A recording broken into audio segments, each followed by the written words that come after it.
Queridas irmãs e irmãos, no início da missa a gente saúda, né, a Assembleia, vocês que estão aqui reunidos,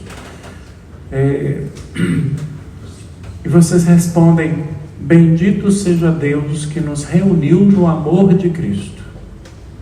Essa resposta é a mesma para todos os domingos, a não ser que o bispo venha celebrar conosco. Aí ele pode dizer: o Senhor esteja convosco, a gente vai responder: Ele está no meio de nós. Ou uma única vez a gente pode fazer também: a paz do Senhor esteja convosco, e vocês vão dizer: o amor de Cristo nos uniu. Mas enfim, em geral a resposta é: bendito seja Deus que nos reuniu no amor de Cristo. No início da missa, vocês se lembram, né?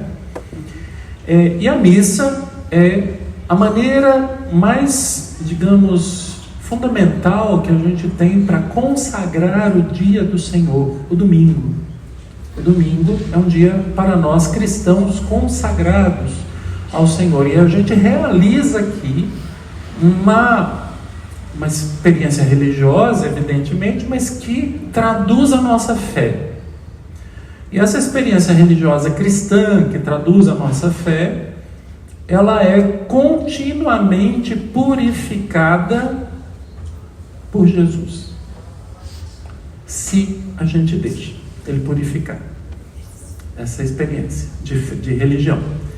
Porque a religião, ela está a serviço da fé, mas ela pode ter algumas dificuldades, ela pode apresentar limites. A religião pode, né, até em alguns momentos atrapalhar a experiência de fé. Pode. É o que a gente viu que está acontecendo no Evangelho, quando Jesus entra, ou melhor, quando os religiosos do tempo de Jesus entram em confronto com Jesus por causa da maneira de ele viver o sábado. O sábado é para Jesus, ou melhor, para os judeus, a maior instituição religiosa deles. É muito importante.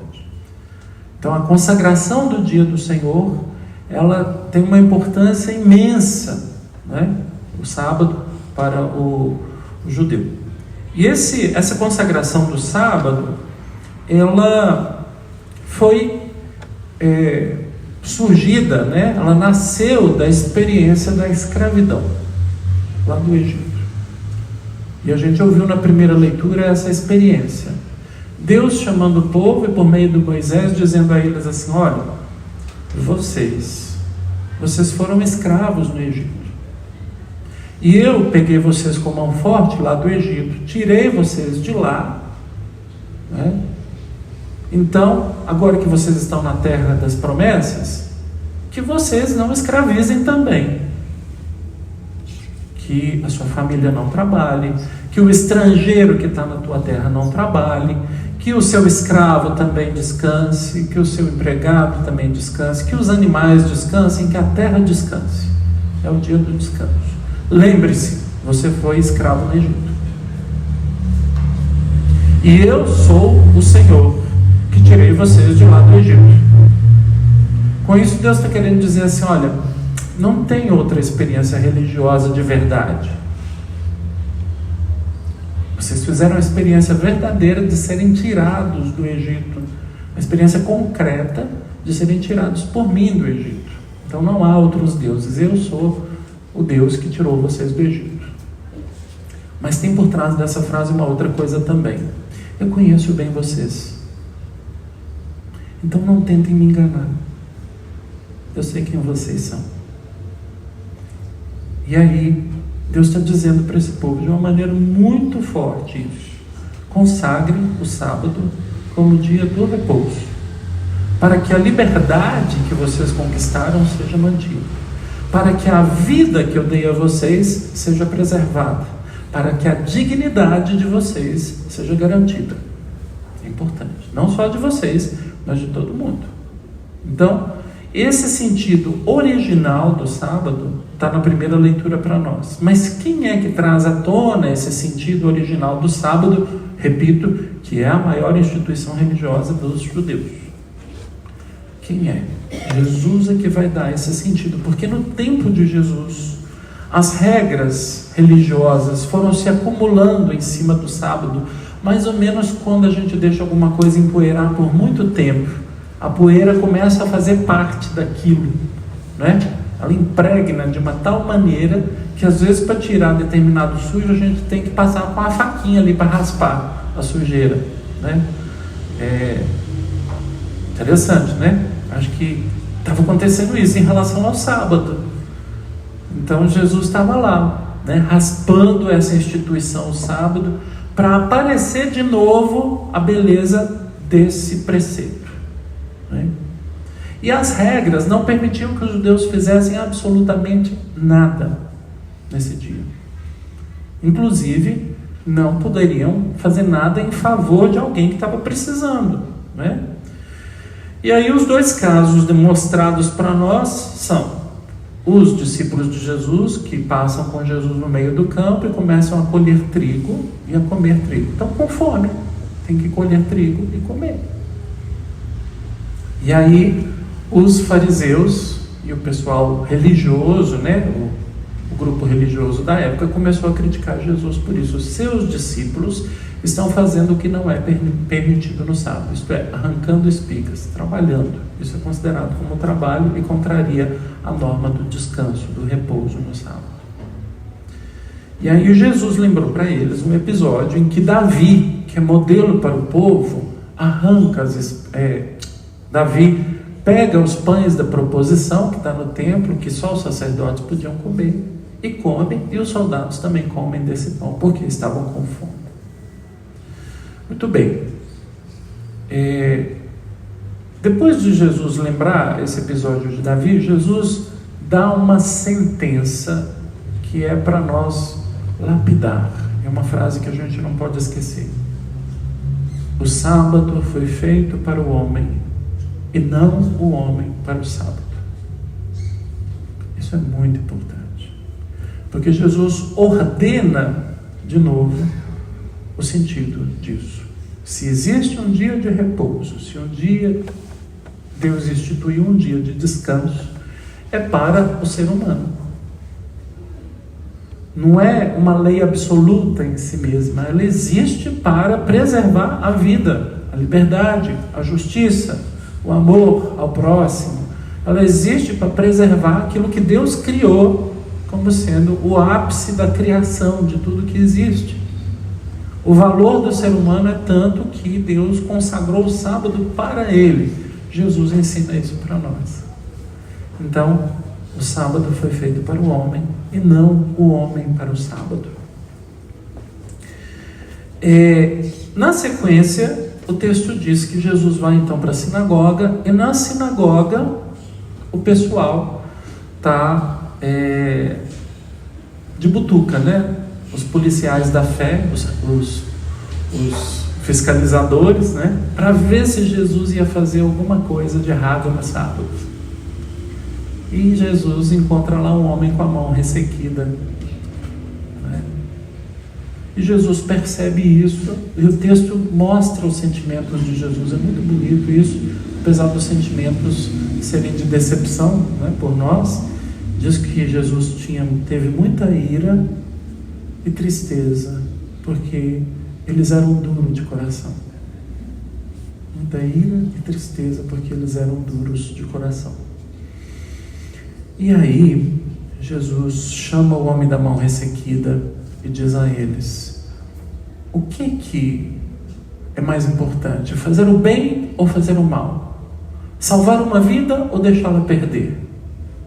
Interessante as perguntas de Jesus. De novo ele vai ao cerne da questão, né?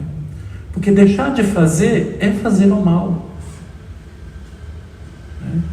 Então, entre fazer o bem e fazer o mal, o que é para fazer? Como é que a gente deve se comportar? Ninguém responde nada. Jesus sente essa ira e sente essa decepção, né? Essa tristeza, e manda o homem estender a mão, e o homem fica curado. A partir dali, os opositores de Jesus saem da sinagoga e tramam entre eles a morte de Jesus. Percebe? Eles não estavam preocupados com o sábado. Era mentira. Era uma grande mentira essa preocupação religiosa que eles estavam carregando. Então, a religião estava funcionando para uma outra coisa. Para a disputa de poder. Né? A história toda foi uma grande mentira para pegar Jesus. Porque se o sábado era tão importante, como é que eles, sendo religiosos, tão zelosos com a religião, tramam a morte de Jesus e no dia de sábado?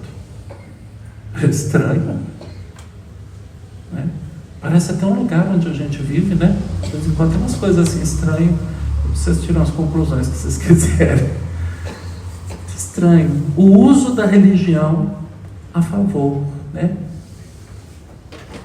de coisas ruins, né? Que triste.